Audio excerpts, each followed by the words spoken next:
Comment créer son entreprise facilement au Cameroun en 2025? Pas seulement au Cameroun, en Afrique, que ce soit dans le monde entier.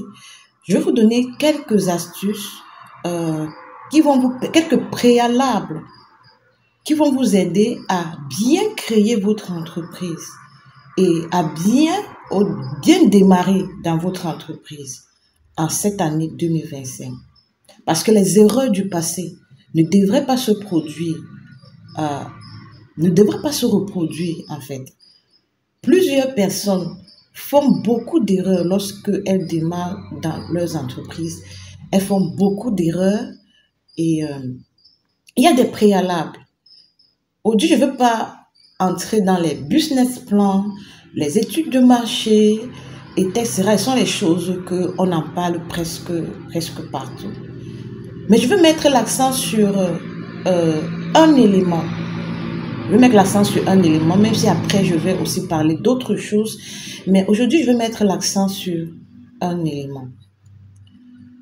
Pour bien démarrer votre entreprise, il est conseillé de prendre une consultation fiscale avant de créer votre entreprise. D'ailleurs, c'est une étape cruciale pour éviter les erreurs coûteuses. Vous savez, les erreurs en fiscalité et en impôt payent cash. Ça paye cash. Généralement, les gens viennent consulter un comptable, un fiscaliste ou un expert. Lorsqu'ils ont déjà créé leur entreprise, ils ont déjà fait plein d'erreurs. Pourquoi faire ces erreurs? Pourquoi le faire? Pourquoi croire que le travail de l'autre est trop facile et que vous, qui n'êtes pas professionnel, vous pouvez le faire vous-même? Pourquoi croire cela? Et on se retrouve dans des trucs. Quelqu'un vous amène un dossier, vraiment, c'est du abracadabra. Alors, pour éviter ces erreurs, il est conseillé de prendre une consultation fiscale. Et je vais vous donner quelques raisons pour lesquelles vous devez prendre une consultation fiscale. D'abord, pour l'optimisation fiscale. C'est quoi une optimisation fiscale? Moi, je vous donne ma définition à moi. Je ne vais pas aller regarder la définition de Google. Vous pouvez aller faire vos recherches. Mais moi, je dis qu'une optimisation fiscale consiste à payer l'impôt qu'il faut à la date qu'il faut. Ne pas payer plus d'impôts qu'il n'en faut. Payer le juste impôt. Payer le juste impôt dans les délais. Une bonne optimisation fiscale va vous permettre de réduire vos impôts sans violer les règles fiscales et les règles comptables. C'est ça la bonne optimisation. Parce qu'il y a des gens qui disent que optimisation fiscale, mais ils vont vous amener dans la fraude fiscale. L'optimisation fiscale n'est pas la fraude fiscale. Écoutez bien, l'optimisation fiscale, ce n'est pas la fraude fiscale. Ça, c'est deux choses différentes. La fraude fiscale, c'est que je viole une loi fiscale exprès parce que je vais payer moins d'impôts. Mais l'optimisation, je respecte, je contourne la règle fiscale pour payer moins d'impôts. Ce n'est pas la violation, ce n'est pas la fraude fiscale. Donc, il faut différencier ça. Donc, quand vous consultez chez un bon expert, chez un bon professionnel, il va vous donner des conseils pour faire une bonne optimisation fiscale.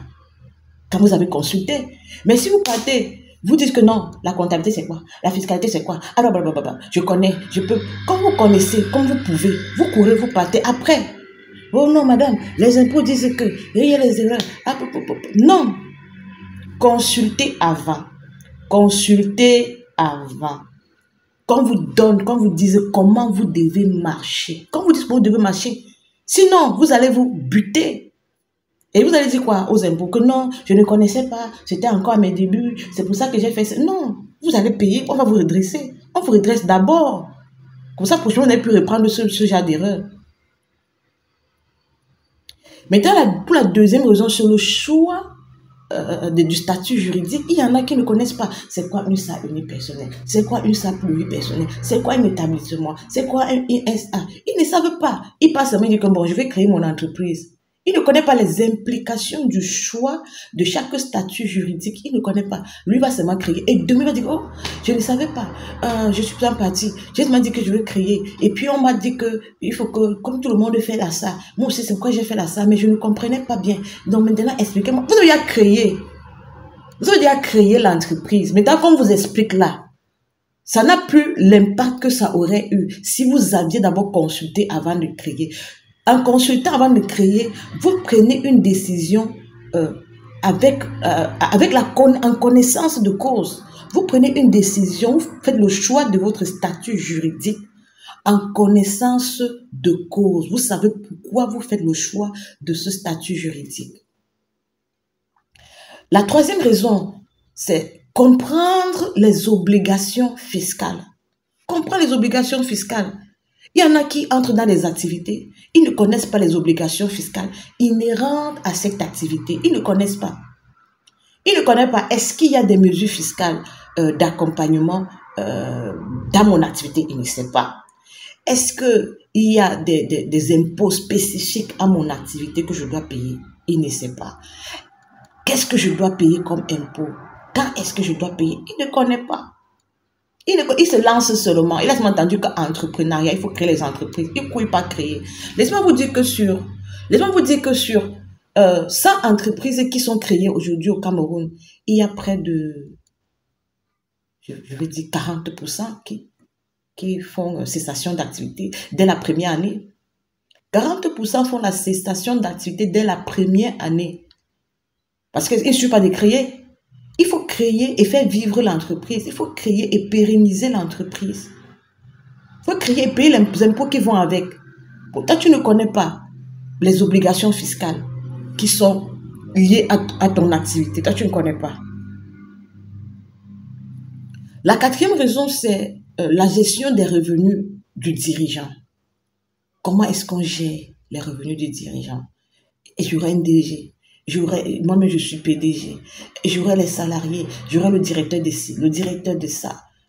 Comment est-ce qu'on gère ça? Ils ne connaissent pas. Ils ne connaissent pas. Une autre raison pour laquelle vous devez prendre une consultation, désolé, la lumière me dérange beaucoup.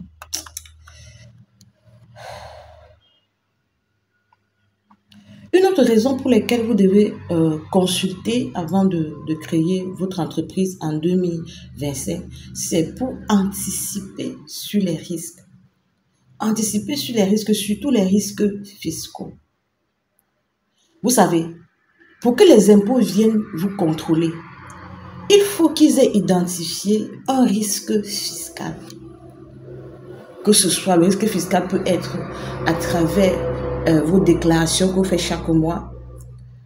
Ça peut être à travers aussi l'activité que vous avez choisi dans laquelle vous avez choisi d'exercer. S'ils identifient un risque fiscal, ils vont venir vous faire le contrôle pour essayer de comprendre ce qui ne marche pas ou ce qui marche, s'il n'y a pas danger, bref, ils vont venir faire le contrôle. Donc, il faut anticiper sur les risques fiscaux. Donc, mal maîtriser, mal comprendre la fiscalité du pays, mal interpréter le Code général des impôts d'un pays peut vous induire dans les risques fiscaux énormes. Énormes. Et pour ça, vous avez besoin de la consultation. Pour qu'on vous dise, voici dans votre activité, voici les lois fiscales qui régissent votre activité, voici même les lois comptables qui régissent votre activité, voici comment vous devez vous comporter, voici ce que vous devez faire, voilà ce que vous ne devez pas faire. Vous avez besoin d'une consultation fiscale pour qu'on vous dise ces choses. En résumé, qu'est-ce que je veux dire? Je veux dire que les erreurs lorsqu'on démarre une activité ne peuvent pas être... les erreurs sont possibles. Il y aura toujours des erreurs en fait. Parce que quand on est nouveau quelque part, il y a un temps d'apprentissage. Qu'on le veuille ou pas, quand vous démarrez, quand vous arrivez, même quand vous changez de ville, quand vous arrivez dans une autre ville, vous allez prendre d'abord le temps d'apprendre les habitudes des gens de votre quartier, de votre ville, même dans un pays. Vous allez apprendre d'abord les habitudes. Il y a un temps d'adaptation. Même quand vous avez créé une entreprise, vous venez de créer une entreprise, il y aura un temps d'apprentissage. Et dans cet apprentissage, il y a des erreurs. Parce que quand on apprend, on fait des erreurs. C'est comme ça. Mais ces erreurs peuvent être réduites. Ces erreurs peuvent être minimalisées. Si vous prenez une consultation, vous pouvez minimaliser ces erreurs. Donc, je ne peux pas finir sans vous dire qu'à Fiscalite, nous offrons des consultations pré-création d'entreprise. Ça ne veut pas dire que si vous avez à créer, vous ne pouvez pas consulter pour savoir que faire maintenant que vous avez à créer, que faire pour savoir, pour avoir une direction, une vision globale fiscale concernant votre activité. Vous pouvez toujours consulter. Donc, vous pouvez nous écrire aux adresses en description pour une consultation fiscale. Et comme je le dis, au Cameroun aujourd'hui, créer une entreprise est devenu très facile. Les formalités de création d'entreprise ont été, les formalités ont été facilitées. Donc, on a facilité les formalités pour la création d'une entreprise. Si vous voulez créer votre entreprise au Cameroun, il est possible de créer votre SA unipersonnel ou pluripersonnel à partir de 200 000 francs en 72 heures chrono. En 72 heures chrono, vous pouvez créer votre SA unipersonnel, pluripersonnel, à partir de 200 000 francs, 72 heures chrono. Et même un établissement, vous pouvez aussi créer toujours même dans le même temps un établissement, ça à partir de 100 000 francs. Donc, pour tous ceux qui sollicitent Fiscalite pour la création de leur entreprise, en bonus, nous vous offrons la consultation gratuite. La consultation, nous vous l'offrons gratuitement. Ensuite, nous vous offrons aussi 2 mois de suivi fiscal et comptable gratuit. Et pour finir, nous vous offrons l'immatriculation de votre entreprise et de vos premiers salariés à la CNPS gratuit. Donc ça, c'est pour encourager les gens. N'allez plus créer les entreprises sans consultation, sans savoir vraiment. Ok. Ça, c'est de 1. Voilà, maintenant, nous sommes en fin d'année. Nous sommes en fin d'année. Et qui dit fin d'année dit bilan. Qui dit fin d'année dit état financier. Qui dit fin d'année dit DSF. Bref, tous ces termes veulent dire la même chose. Alors, vous êtes une entreprise installée au Cameroun. Vous êtes au réel. Vous êtes au simplifié. Voici la fin d'année. Les années antérieures, il y a des entreprises qui nous ont contactés vraiment dans les délais. Dans les délais, c'est-à-dire qu'on doit déposer la DSF le 15 avril. Il y a des gens qui vont nous contacter le 10 avril pour déposer. Écoutez, la comptabilité, là, c'est une technique. On dit technique quantitative de gestion. C'est une technique quantitative de gestion. On ne va pas se lever, on rêve pas la DSF dans son cerveau et on ne va pas déposer sur des impôts. Non, on ne rêve pas la DSF dans son cerveau. On travaille, c'est une technique. On utilise une technique pour monter la DSF. Et ça demande du temps. Ça demande du temps. Sinon, on fait des erreurs. Et dès qu'on a fait une erreur, cette erreur-là peut se constituer un risque fiscal. Et qui vous met dans des problèmes. Et ce n'est pas ce que nous voulons, n'est-ce pas? Donc, pour tous ceux qui veulent solliciter nos services pour l'élaboration de la DSF cette année, s'il vous plaît, contactez-nous à temps. Contactez-nous à temps pour qu'on voie comment travailler afin de déposer votre DSF dans les délais. Contactez-nous à temps. Et bien entendu, comme vous allez nous contacter, nous allons vous dire ce que nous allons vous donner en bonus parce qu'il y a toujours les bonus. Cette année, à Fiscalite, tous ceux qui nous contactent pour un service ont un bonus. Il y a les bonus partout. Donc, n'hésitez pas, contactez-nous. Allez, à bientôt. À bientôt. Pour tous ceux qui veulent créer leur entreprise, vous pouvez déposer votre DSF 2025. N'hésitez pas à nous contacter.